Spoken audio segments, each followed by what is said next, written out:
Muy buenas noches a todos. En este día quiero compartir con ustedes una palabra que entiendo que será de edificación para todos los que la escuchen. Hoy quiero hablarles acerca de la gracia de Dios, aquella gracia que fue manifiesta a través del sacrificio de Jesucristo para el perdón de pecados de todas las personas. Pero antes de predicar la palabra, quiero iniciar haciendo una oración para que sea Dios dirigiéndome y sea Dios también tocando los corazones de todos y cada uno de ustedes, para que puedan ser edificados y su pensamiento pueda ser renovado en Cristo Jesús. Así que vamos a orar. Padre, en el nombre de Jesús, te damos las gracias, te damos la gloria, te damos el honor y la alabanza, Señor. Tuyo es el reino, tuyo es el poder, el señorío y la majestad por siempre, Padre. En esta hora, Señor, yo encomiendo ante ti, Señor, esta palabra que voy a estar compartiendo con mis hermanos. Yo te pido, Señor, que seas tú tocando sus corazones, que seas tú, Señor, transformando sus vidas, abriendo su mente y su entendimiento, Señor, para que ellos reciban la palabra, para que acepten en este día, Padre Santo, la gracia de Jesucristo, para que ellos conozcan la verdad que hay en ti, mi Señor. En el nombre de Cristo Jesús te lo pido. Amén y amén. Como les decía, les estaré hablando acerca de la gracia de Dios. La gracia de Dios es la bondad gratuita. Es un don inmerecido que Dios nos da. Y este don inmerecido es manifiesto a través del sacrificio de Jesús en la cruz por todos nosotros. Desde mi perspectiva, un pasaje que refleja bastante la gracia de Dios lo encontramos en el libro de los Efesios, capítulo 1, a partir del verso 3, donde el apóstol Pablo expresa muchos de los misterios y enseñanzas más relevantes acerca de la gracia y de los misterios de la fe. Y quiero que vayamos allí, al libro de los Efesios, capítulo 1, a partir del verso 3. Dice así: bendiciones espirituales en Cristo. Bendito sea el Dios y Padre de nuestro Señor Jesucristo, que nos bendijo con toda bendición espiritual en los lugares celestiales en Cristo, según nos escogió en Él antes de la fundación del mundo, para que fuésemos santos y sin mancha delante de Él, en amor, habiéndonos predestinado para ser adoptados hijos suyos por medio de Jesucristo, según el puro afecto de su voluntad, para alabanza de la gloria de su gracia. Repito, para alabanza de la gloria de su gracia, con la cual nos hizo aceptos en el amado, en quien tenemos redención por su sangre, el perdón de pecados, según las riquezas de su gracia, que hizo sobreabundar para con nosotros en toda sabiduría e inteligencia, dándonos a conocer el misterio de su voluntad, según su beneplácito, el cual se había propuesto en sí mismo, de reunir todas las cosas en Cristo, en la dispensación del cumplimiento de los tiempos, así las que están en los cielos como las que están en la tierra. En Él asimismo tuvimos herencia, habiendo sido predestinados conforme al propósito del que hace todas las cosas según el designio de su voluntad, a fin de que seamos para alabanza de su gloria, nosotros los que primeramente esperábamos en Cristo. En Él también vosotros, habiendo oído la palabra de verdad, el evangelio de vuestra salvación, y habiendo creído en Él, fuisteis sellados con el Espíritu Santo de la promesa, que es las arras de nuestra herencia hasta la redención de la posesión adquirida, para alabanza de su gloria. Amén. Una cualidad de la gracia es que es la manifestación de la bondad, de la misericordia y de la clemencia de Dios. Algo que quiero resaltar respecto a lo leído en Efesios 1 a partir del verso 3. Es lo que dice en el verso 6. Dice, para alabanza de la gloria de su gracia. Me impresiona mucho ese verso. Oigan cómo dice, para alabanza de la gloria de su gracia. Y uno diría, ¿cómo así? La gloria de su gracia. Porque muchas veces cuando nosotros imaginamos gloria, imaginamos la gloria como el esplendor de Dios, como una manifestación de luz, tal como dice la Escritura en la primera carta a los Corintios, capítulo 15, cuando habla del cuerpo glorioso que tendrán las personas resucitadas, o la comparación que hace entre la luna y el sol, acerca de la cual dice que el sol y la luna difieren por la gloria que hay en cada uno de ellos. Y también dice de las estrellas, que una estrella difiere de otra por su gloria. Entonces muchas veces nosotros vamos a decir, encerramos la palabra gloria en esplendor, pero vemos que la palabra gloria también está relacionado con la palabra gracia, que es de lo cual estamos hablando en este día. La manifestación de la gracia de Dios, o sea, su bondad, su misericordia, es el reflejo vivo de su gloria. Si alguien quiere ver la gloria de Dios, solamente tiene que ver o considerar la gracia dada de Dios a través de Jesucristo. Por ejemplo, cuando Dios le dice a Moisés en el libro de Éxodo que Él concederá todas las cosas que Moisés le pida, y luego Moisés le dice, Señor, muéstrame tu gloria. En ese momento Dios no le muestra un esplendor o algún tipo de luz que irradiara a través de su cuerpo, no. Dios le da una respuesta muy semejante a lo que les estoy hablando. Dios le dice, yo haré pasar todo mi bien delante de ti. Otras versiones de la Biblia dicen, yo te mostraré toda mi bondad. O sea que cuando Dios muestra su misericordia, su gracia, su favor a través de nosotros, lo que está haciendo es mostrarnos su gloria, porque su gloria está contenida en lo que Él es, en su persona. Su persona es lo que tiene el mayor peso de gloria referente a la persona de Dios. Por ejemplo, en el caso cuando Marta le dice al Señor acerca de Lázaro, que Lázaro ya había muerto y que ya era de 4 días. Y el Señor le dice, ¿no te he dicho que si crees verás la gloria de Dios? Y en ese momento, lo que Jesús mostró a través o manifestó a través de la familia de Lázaro, Marta y María, fue misericordia y gracia al resucitarlo de entre los muertos. Pero la palabra que Jesús utilizó, Él les dijo, ¿no te he dicho que si crees verás la gloria de Dios?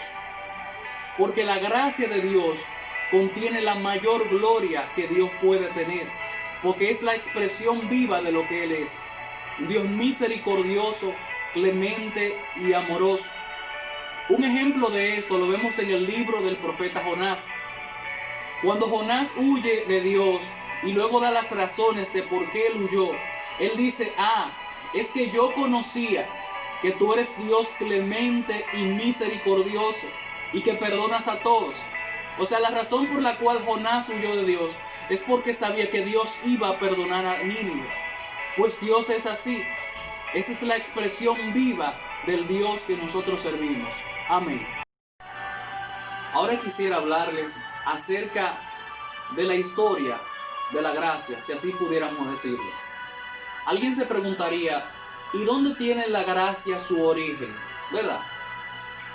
La gracia no tiene su origen en el hecho de que Dios alguna vez dijera, bueno, el hombre pecó, vamos a buscarle una solución. No fue así. Sino que realmente Dios tenía un plan preparado para salvar a la humanidad. Nosotros no conocemos por qué Dios no ideó un plan desde el principio donde el hombre no pecara. La verdad, no tenemos la respuesta a eso. A su tiempo entiendo que Dios nos lo revelará. Ya sea cuando las cosas cambien, no sé, cuando Cristo venga. En algún momento Dios lo hará. Ahora, lo que sí sabemos es que Dios tenía un plan preparado para salvar a la humanidad. O sea, el hecho de que hoy tú estés escuchando la palabra, sea que seas cristiano o no seas cristiano, seguramente ya Dios tenía en su mente el hecho de que tú hoy estuvieses aquí escuchando este mensaje. Pues la gracia de Dios no ocurrió en un rincón, no ocurrió hace 2 días, sino que Dios lo planeó en la eternidad. En otras palabras, Dios consideró la salvación del hombre aún desde antes de que éste pecara, o aún desde antes de que éste fuese concebido en el mundo. Respecto a su desarrollo, hallamos el desarrollo de la gracia desde la primera palabra que Dios dio como una sentencia para el hombre y para la mujer, diciendo: ella te herirá en la cabeza y tú le herirás en el calcañar. Cuando Dios da esa palabra a la mujer y a la serpiente, quien hizo pecar a la mujer y al hombre, Dios establece en ese momento, diciendo a la mujer y que su descendencia heriría a la serpiente en la cabeza. En ese momento Dios establece que habría restauración para el hombre en un punto de la historia. Luego de esto, vemos que Dios escoge a Abraham y le da la promesa de que él y uno de sus descendientes serían herederos del mundo. Y ese descendiente de Abraham, o simiente como le llama la Escritura, es Cristo. Desde Abraham hasta Cristo, muchas cosas ocurrieron. Vinieron profetas, y históricamente en el pueblo judío muchísimas cosas ocurrieron. Se levantaron reyes, profetas vinieron, Dios levantó jueces y un sinnúmero de cosas ocurrieron. Hasta el tiempo en que viene Juan el Bautista, el último de los profetas que anunció la venida de Jesús. El último que anunció la venida de Jesús. Y él dijo: he allí el Cordero de Dios que quita el pecado del mundo. En ese momento Juan estaba abriendo una puerta o una brecha para que la gente conociera la expresión viva de la gracia de Dios, que es Jesucristo. En el Evangelio según San Juan, nosotros vemos que el escritor del libro dice que la ley por medio de Moisés fue dada, pero la gracia y la verdad vinieron por medio de Jesucristo. A Dios nadie le dio jamás. El unigénito Hijo que está en el seno del Padre, Él lo ha dado a conocer. Solamente por medio de Jesucristo y por medio de su gracia es que nosotros podemos conocer a Dios. O como Él mismo dice: nadie puede ir al Padre si no es a través de mí. Yo soy el camino, yo soy la verdad, yo soy la vida. Respecto a los esclarecimientos de la gracia, en el libro de los Romanos, Pablo dice que Dios escogió a los gentiles para incitar a celos a Israel. Pero realmente esa es solamente la mitad de la verdad. Pues el mismo Pablo, en el mismo libro de los Romanos, pero en el capítulo 4 dice que cuando Dios dio la promesa a Abraham de que sería heredero del mundo, se la dio siendo incircunciso, para que él viniese a ser padre de todos los creyentes no circuncidados. De modo que desde un principio, Dios no solamente planeó ser Dios de los judíos, sino también de los gentiles. Por eso también dice la Escritura que Él nos escogió a todos en Él, aún desde antes de la fundación del mundo. Entonces, si Dios dio la señal a Abraham siendo él incircunciso, para que él fuese padre de todos los creyentes no circuncidados, eso solamente significa una cosa: que Dios pensó en tu salvación, en mi salvación y en la salvación de la humanidad desde el principio.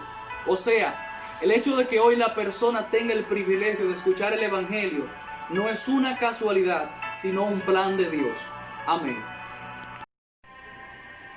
Gracia es la expresión más fehaciente del amor de Dios. En la segunda carta a los Corintios, capítulo 13, verso 14, Pablo concluye la carta a los Corintios con esta expresión: la gracia del Señor Jesucristo, el amor de Dios y la comunión del Espíritu Santo sean con todos vosotros. esta expresión está estrechamente ligada. Por ejemplo, todos nosotros sabemos lo que dice la Escritura respecto a Dios, que Él es amor. Y ya hemos escuchado cómo dice la Escritura también que la ley por medio de Moisés fue dada, pero que la gracia y la verdad vinieron por medio de Jesucristo. Pero por otro lado, el tema de la gracia no se quedó solamente en que Dios nos amó y mostró ese amor a través de Jesucristo. No, sino que nos fue dado el don del Espíritu Santo. Por eso vemos que dice que la comunión del Espíritu Santo sea con todos nosotros. Muchas veces cuando nosotros leemos la Escritura y oímos que se habla acerca del Espíritu Santo, también se puede entender en los contextos que el Espíritu Santo es tipo de la gracia de Dios. O sea, cuando dice fue derramado el don de Dios, está muchas veces haciendo alusión al Espíritu Santo como esa gracia, como ese don inmerecido. Y es así, pues la misma Escritura también dice que solamente son hijos de Dios los que son guiados por el Espíritu Santo. Y en otra parte también dice que el que no tiene el Espíritu de Cristo no es de Él. De modo que la gracia se resume en esto, en que Dios nos amó al punto de entregar a su Hijo para que nosotros recibiésemos la gracia y el don del Espíritu Santo en nuestra vida. Ya para concluir, quiero citarles dos ejemplos de gracia. El primero de ellos es Juan Marcos. Juan Marcos es quien se cree que escribió el Evangelio según San Marcos. Juan Marcos salió a la misión con el apóstol Pablo, pero al ver la tribulación y las situaciones en que Pablo y Bernabé se veían envueltos, retrocedió. En otras palabras, abandonó el ministerio. Pero algo muy singular ocurrió en la vida de Juan Marcos, y es que el Señor no lo desechó, aunque él en ese momento abandonó el ministerio, según se cree. ¿Por qué no lo desechó? Porque vemos que al final de las cartas del apóstol Pedro habla acerca de él y dice: mi hijo Marcos os saluda, dando a entender que estaba con Pedro y servía en el ministerio. Pero no obstante eso, el mismo Pablo lo reconoce como una gran ayuda en su ministerio en los días posteriores, diciendo a Timoteo: tráeme a Juan Marcos, porque me es útil para el ministerio. En otras palabras, Dios no lo desechó. Dios mostró gracia, mostró favor y mostró misericordia en la vida de Juan Marcos, al punto que le concedió el que él sea considerado como posible escritor del Evangelio según San Marcos. Lo otro que quiero señalar es una expresión que se encuentra en Mateo 12, cuando habla acerca de Jesús y dice que la caña cascada no quebrará y el pábilo que humea no apagará. Una caña cascada, en el contexto, hace alusión a un tipo de rama, por así decirlo, que en un momento, como todas, fue verde, fuerte, pero luego de un tiempo el calor del día y muchas circunstancias en su ambiente hicieron que se secara. Y dice la Biblia acerca de Jesús que la caña cascada no quebrará. En otras palabras, a los creyentes que estén débiles en la fe, a aquellos que carezcan de fortaleza espiritual, el Señor no se encargará de quebrarlos. Todo lo contrario, Él los restaurará, los fortalecerá como una manifestación de su gracia. Por otro lado dice que el pábilo que humea no apagará. Un pábilo, en palabras llanas, un pedazo de madera, que en un momento quizás fue una antorcha encendida o una gran llama, pero luego se apagó y solamente queda el humo. Entonces él dice, el pábilo que humea no apagará. En otras palabras, aquellas personas que antes ardían de pasión por Dios, que la llama y el don del Espíritu Santo estaban vivos en él, a esas personas que probablemente hoy estén débiles en la fe, Él no los desecha. Él les da la oportunidad de levantarse. O como Él dice, El que viene a mí, yo no le echo fuera. Así que eso quiero resaltar. Si alguno está débil en su fe, si alguno carece de pasión, o la llama y el don del Espíritu Santo se ha extinguido en su vida, tenga pendiente esta palabra, que Dios puede hacer de usted una antorcha encendida. Así que ya para concluir, quiero orar por aquellas personas que han escuchado el mensaje, que ha tocado a su vida, pero también por aquellos que nunca han aceptado al Señor Jesús, para que hoy acepten la gracia, el amor y la misericordia de Dios en su vida. Así que oremos. Padre, en el nombre de Jesús, te damos las gracias, te damos la gloria, el honor y la alabanza. Tuyo es el reino, el señorío y el poder por todas las edades y por los siglos. Te pido, Señor, en el nombre de Jesús, que tú fortalezcas al caído, Señor. Que des ánimo, Señor, al que esté débil en la fe. Te pido, Señor, que enciendas la llama del Espíritu Santo en mis hermanos. Pero aquellas personas, Señor, que hasta el día de hoy no han reconocido tu amor, tu misericordia, tu eterna clemencia y compasión, te pido, Señor, que seas tú tocando sus corazones, cambiando el corazón de piedra por uno de carne, Señor, para que ellos acepten a Jesucristo como Señor y Salvador de sus vidas, para que sus vidas sean restauradas y cambiadas. A aquellas personas que deciden hoy aceptar a Jesús, les invito también a seguir esta oración. Señor Jesús, te doy las gracias por haber escuchado esta palabra. Te pido que perdones mis pecados, que borres mis rebeliones y mis maldades. Hoy yo acepto tu gracia, hoy yo acepto tu favor, tu misericordia y tu amor. Y hoy yo creo que tú moriste por mí y también creo que hoy vengo a ser hijo de Dios, en el nombre de Jesús. Le doy las gracias por haber escuchado este mensaje. Espero que sea de gran edificación para todos. Amén.